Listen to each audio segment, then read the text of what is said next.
tadi sudah disinggung Bawoto sebagai Ketua PSW Tulungagung tentang surat wasiat 9 Mei 86. Jawabnya gini,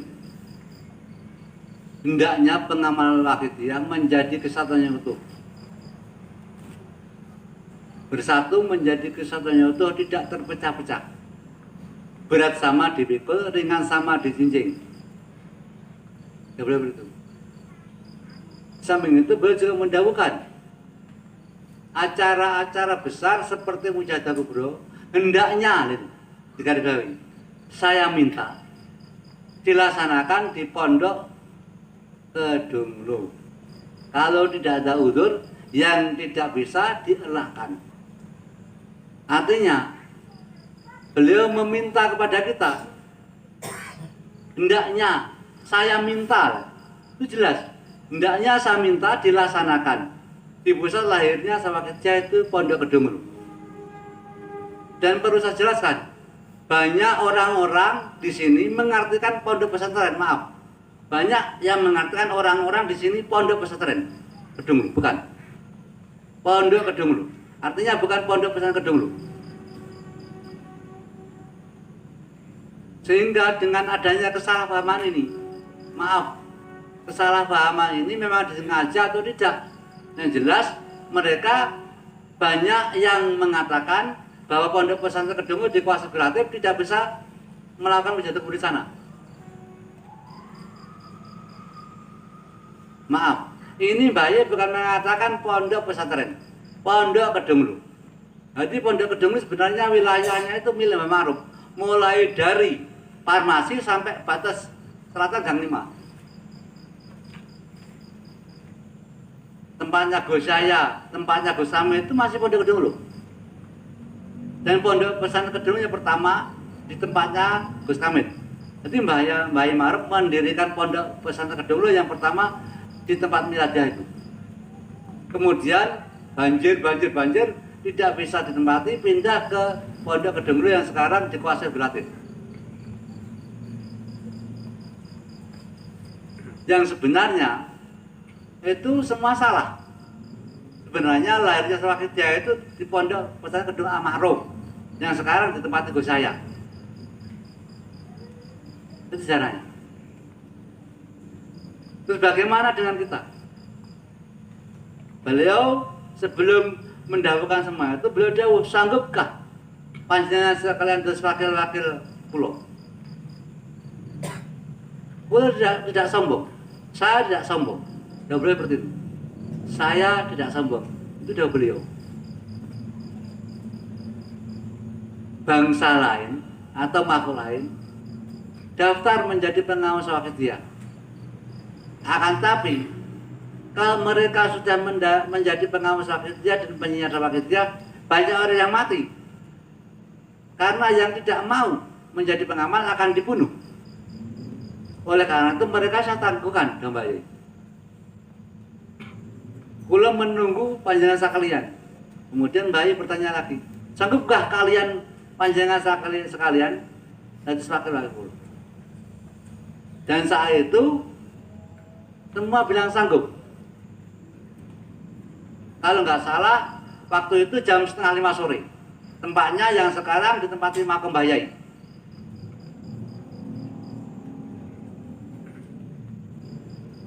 Mereka semua sanggup. Mbah Yai itu jauh. Tapi ada syaratnya.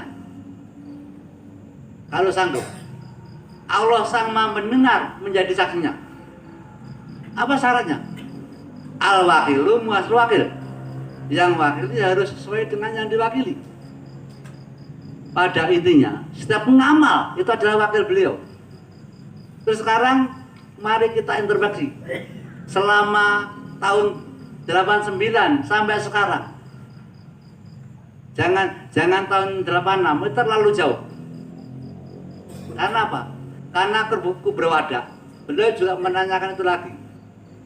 Saat itu malam terakhir, malam Senin, beliau Mbah Yai fatwa dari dalam kamar. Karena fisik beliau sudah tidak mungkin datang ke podium. Dan dalam kubur wadah beliau juga pasti bertanya, sanggupkah panjenengan sekalian tuturaken kula? Dan saat itu semua pengamal bilang sanggup. Kemudian Mbah Yai meneruskan, sholawatiyah kula ijazakan dumateng panjenengan sekalian. Panjenengan sekalian angsal ijazakan dumateng tiyang lintung. Saupamiya panjenengan sekalian nemuaken lembar wakidiyah dumateng tong sampah, panjenengan amaken sah-sah mawon. Jadi memiliki intinya sholawatiyah tidak diwariskan. Sholawatiyah tidak diwariskan sebagai layaknya perjalanan Islam. Akan tapi walaupun Islam tidak diwariskan, kita tidak boleh meninggalkan Rasulullah SAW. Begitu sholawatiyah, walaupun sholawatiyah tidak diwariskan, kita tidak bisa meninggalkan Mbah Yai karena beliau naibur Rasul. Apa itu naibur Rasul? Beliau adalah wakil daripada beliau Rasulullah SAW yang dipilih Allah untuk menyelamatkan umat.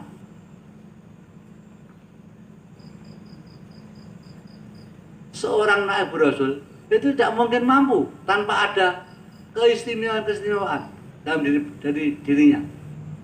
Jadi seorang naibur Rasul pasti ada keistimewaan sebagai bekal untuk membimbing, mendidik, mengarahkan, menolong umat, mengarahkan kepada fisabilillah, kepada Allah Subhanahu wa taala, kepada pengabdian antara manusia dan Tuhannya. Begitu juga dengan Mbah Yai. Mbah Yai seorang naibur Rasul otomatis diberi bekal Allah Subhanahu wa taala. Apa bekalnya? Bekalnya dua hal. Yang pertama, beliau diberi bekal sebagai Shahibul Nagroh, diberi hak dan wewenang Allah untuk membina, mengarahkan, menolong kita tanpa menyentuh.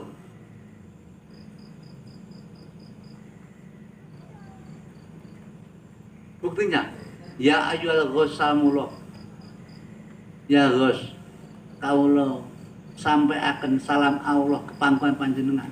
Alaika robbini binillah, bimbing lan didiklah diri kami yang hina. Benar itu, diri kami yang hina, diri kami yang bejat, kanthi izin Allah Subhanahu wa taala. Wangdurilah ya Sayyidi Penadroh, pancarilah batinnya kami kanthi sinandra panjenengan. Nah itulah, itu. Berarti nadroh itu sebenarnya hanya Mbah Yai. Karena beliau yang dipercaya Allah sebagai Shahibul Waqidin. Jadi tanpa Mbah Yai tidak mungkin bisa. Musilat nadroh panjenengan Allah Subhanahu wa taala. Ngerti? Terus kita sebagai pengwakidiyah tanpa Mbah Yai tidak mungkin, apalagi meninggalkan. Walaupun sholawatiyah tidak diwariskan sebagai layaknya Islam. Sekarang Islam tidak diwariskan, tapi kita meninggalkan Rasulullah, kita tidak sholat. Sholat hanya 2 kali. Apakah itu mungkin? Tidak mungkin. Pada intinya, orang Islam tidak mungkin mendengar Rasulullah, walaupun Islam tidak diwariskan. Begitu juga dengan sholawatiyah dan ajarannya. Walaupun diwariskan, tidak mungkin bisa kita mendengar Mbah Yai. Maaf, tidak mungkin. Wiritan sampai bengoren, mujahadah sampai bengoren, sampai saya yakin tidak mungkin sampai pada Subhanahu wa taala. Karena beliau musyilatin, beliau yang mengantarkan kita. Sehubungan dengan itu, bagaimana sekarang tanggung jawab kita kepada Mbah Yai? Tanpa beliau kita tidak mungkin bisa sampai kepada Subhanahu wa taala. Terus siapa yang mengantarkan? Tidak ada. Lilhus. Jadi kalau kita lilhus mengikuti bimbingan Mbah Yai, otomatis sudah li Rasul, mengikuti sunnah Rasulullah. Kalau kita mengikuti Rasul otomatis sudah lillah. Jadi gini, kalau kita lillah, billah itu zakat hadiah. Dan tak seorang pun mampu melakukan zakat hadiah. Terus Rasul itu zakat Rasulillah. Tidak mungkin mampu manusia. Yang mampu hanya para orang-orang di Allah Subhanahu wa taala. Mulai sultan aliyah, wali autad, wali abdal dan seterusnya yang mampu. Dengan kita apa? Punya diri saya. Tidak mampu. Maka itu belum bayai. Membimbing kita dengan lurus. Dengan kita melakukan itu insya Allah. Dengan bimbingan beliau, dengan nazar beliau, kita mampu sampai kepada Rasulullah menjadi dawab Rasulillah. Karena keramat gandul, kita diantar bayai, kita dihitung bayai. Akan tapi kalau kita menentang bayai, maaf, dalam sebuah buku dijelaskan, menentang orang terpilih satu huruf saja di alam langit, Allah Subhanahu wa taala menyatakan perang dengan orang bersangkutan. Menentang satu huruf saja di alam langit, menyatakan perang dengan dia. Bagaimana dengan dia? Bagaimana dengan kita? Artinya, satu huruf di alam langit al-falak, beberapa kata dalam sebuah kalimat. Itu contoh, beliau mengatakan pengamal tidak pandang bulu. Berarti itu 3 kata dalam sebuah kalimat. Terus kita pandang bulu. Berarti kita sudah menentang. Nah itu Allah menyatakan perang dengan orang bersangkutan. Berat.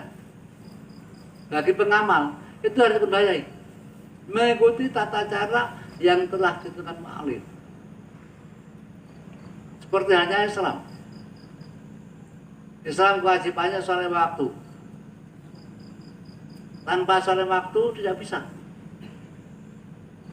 Begitu juga dengan kita. Tanpa adanya aturan bayai kita tidak mengikuti Islam, tidak mungkin bisa. Karena apa? Karena beliau yang diberi hak dan wewenang oleh Allah SWT untuk membina kita semua, bukan yang lain. Walaupun anaknya sendiri seperti saya ya, Syafi'i yang hina, Syafi'i yang bodoh, ini tidak mengikuti aturan bayai, hancur binasa selama-lamanya. Dan Allah Subhanahu wa taala tidak mengenal duriah darah.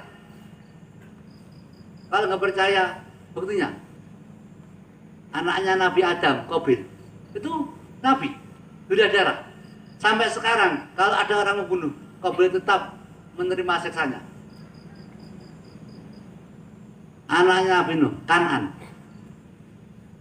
Jadi intinya duriah darah tidak berlaku di hadapan Allah apabila nyali orang terpilih.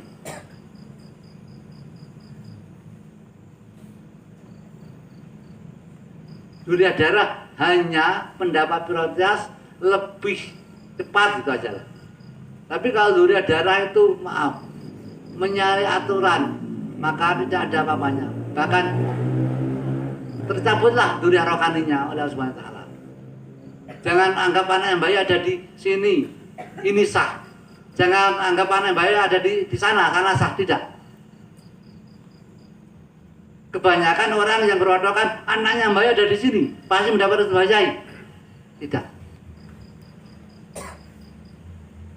Karena duriah darah tidak menentukan, maaf. Beliau baik pernah dawuh. Insya Allah anak kula tiga saking terakan sangen. Ananging menawi boten sekali kula boten usah dilakoni perintah. Amargi niku sanes kula. Le kula sampun pasti anak-anak kula, menawi anak-anak kula dari tentu kula. Nah, terus lembayai sudah barang pasti anak-anaknya. Kalau anak-anak beliau belum tentu beliau, masa gitu loh. Kalau saya sudah pasti anak-anak saya ada bayai. Kalau anak-anak saya belum tentu saya. Karena yang berhak atas Nahdlatul Ulama Mbah Yai bukan anak-anaknya. Anak-anaknya bisa menolong itu karena seizin Mbah Yai. Tanpa izin Mbah Yai tidak bisa. Ada dasarnya. Yang